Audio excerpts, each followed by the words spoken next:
The Student Award of Excellence recognizes exemplary journalism produced by those who are completed an accredited journalism diploma or degree program at a Canadian post-secondary school. There are 3 finalists in this category.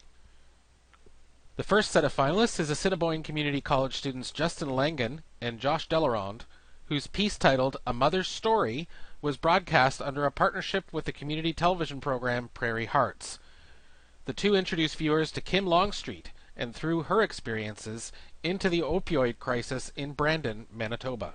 Meanwhile, Kim has often driven around the streets of Brandon looking for her son. If it's getting on past the second day and I'm still not hearing from him, I might get in my car and I might just start driving around. And of course, where I will head is I just take a quick peek at the parks. So,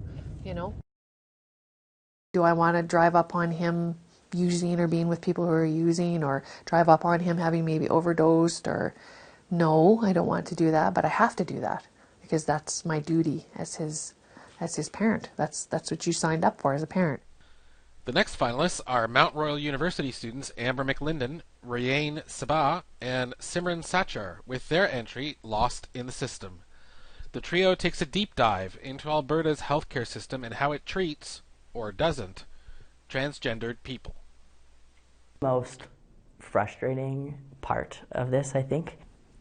How many people who have wrote this definition have actually been through it? It's very invasive. They ask you about your sex life and how you feel about your genitals and just things that you're I don't know how to answer this. Should I talk about your genitals? The final finalists are also from Mount Royal University, with an entry titled Mind Trap by Natalie Vallot, Courtney Ingram, and Brianne Kramer. Almost 4 years after University of Calgary student Matthew DeGrood killed 5 people at a house party, these journalists used the tragedy to frame a look at how an offender is determined to be not criminally responsible.